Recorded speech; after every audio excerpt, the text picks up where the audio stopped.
के अंदर पहला क्वेश्चन पे मूव करते हैं। फर्स्ट क्वेश्चन हमारा आज का है, which of the following statement is और आर करेक्ट। यहां पे मैंने तीन टर्मिनोलॉजीज को पिक किया है जिसमें है रेफरेंडम, इनिशिएटिव और प्लेबिसाइड। बहुत से लोगों को इसमें कंफ्यूजन होता है कि इनका प्लेबिसाइड किसको कहते हैं, रेफरेंडम किसको कहते हैं या फिर इनिशिएटिव किसको कहते हैं। तो तीनों चीजें हमारी यहाँ पे क्लियर हो जाएंगी। पहली चीज है, इसमें से आपको करेक्ट स्टेटमेंट बतानी है। क्वेश्चन को बिल्कुल ध्यान से पढ़िएगा, करेक्ट पूछा गया है या incorrect.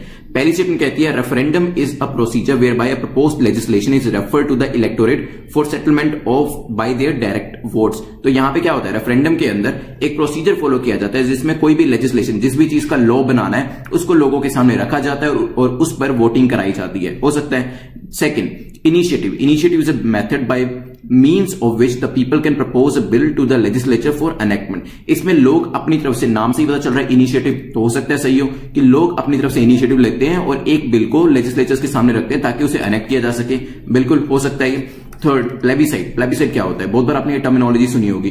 Plebiscite is a method of obtaining the opinions Indias of people on any issue of public importance. It is generally used to solve the territorial dispute। तो यहां पे लोगों का किसी चीज के ऊपर अगर ओपिनियन लेना होता है तो हम प्लेबिसाइड का यूज करते हैं। और जनरली, यहां पे लिखा है जनरली, हर केस के अंदर नहीं हो सकते, इसके अलावा भी कुछ केसेस हो जहां पे प्लेबिसाइड को यूज किया जाता हो। जनरली प्लेबिसाइड का यूज टेरिटोरियल डिस्प्यूट्स को सुलझाने के लिए किया जाता है। तीन टर्मिनोलॉजीज आपके सामने दी गई है। यहां पर वीडियो को पॉज करिए, तीनों के बारे में सोचिए। अगर आप नाम को ही पढ़ेंगे आधी से ज्यादा जो क्लैरिटी है वो तो नाम से ही आपको आ जाएगी। उसके बाद हम इसके आंसर को डिस्कस करते हैं। चलिए, आई होप आपने वीडियो को पॉज करके इसके सही आंसर के बारे में सोच लिया होगा। तो पहली स्टेटमेंट को देखते हैं, रेफरेंडम।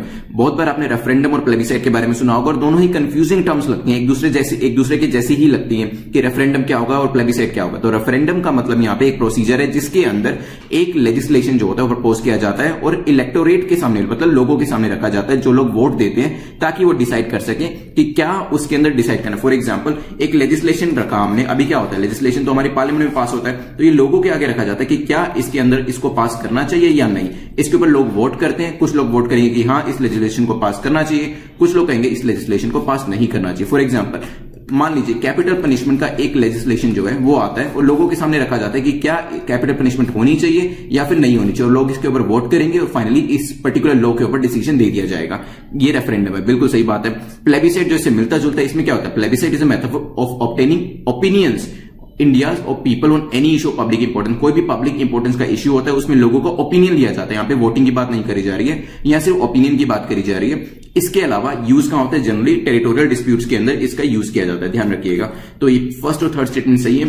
सेकंड, तो नाम से ही पता चल रहा है, इनिशिएटिव में क्या होगा, इनिशिएटिव के अंदर लोग जो होते हैं वो इनिशिएट लेते हैं किसी चीज का। मतलब अगर लोगों को लगता है कि कोई चीज होनी चाहिए, फॉर एग्जाम्पल किसी देश के अंदर कैपिटल पनिशमेंट नाम की कोई चीज नहीं है, लेकिन वहां के लोगों को लगता है कि कैपिटल पनिशमेंट नाम का एक लॉ होना चाहिए, तो वो इस लॉ को प्रपोज करते हैं और लेजिस्लेचर जो कि लॉ को अनेक्ट करते हैं उनके सामने इस चीज को रखते हैं। तो यहाँ पे हमारे तीनों ही कॉन्सेप्ट क्लियर हो गए। फर्स्ट, सेकंड, थर्ड तीनों स्टेटमेंट सही है, आंसर हो जाएगा सी।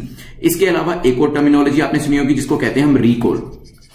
रिकॉल के अंदर क्या होता है, फॉर एग्जाम्पल आपने अपने किसी प्रतिनिधि को चुन के भेजा सरकार को चलाने के लिए और वो अपने काम को अच्छे से नहीं करे, तो आपका जो रिप्रेजेंटेटिव है वो एक तरीके से आपको धोखा दे रहा है। आपके सिलेक्शन करने के बाद, आपको उसको इलेक्ट करने के बाद, चुनने के बाद भी वो अच्छे से काम नहीं कर रहा है, वो आपकी एक्सपेक्टेशंस को फुलफिल नहीं कर रहा है। तो उस सिनेरियो के अंदर कुछ कंडीशंस होती हैं जिसके बिहाफ पर आप उस अपने पर्टिकुलर रिप्रेजेंटेटिव को वापस बुला सकते हैं कि भाई आप छोड़ दीजिए, आपसे काम नहीं हो पा रहा है जिस चीज के लिए हमने आपको भेजा था, और आपकी जगह हम किसी और को भेजेंगे। तो that is called recall, right. तो ये टर्मिनोलॉजीज, रेफरेंडम क्या होता है, रिकॉल क्या होता है, इनिशिएटिव, प्लेबिसाइड, काफी बेसिक चीजें हैं जिसके बारे में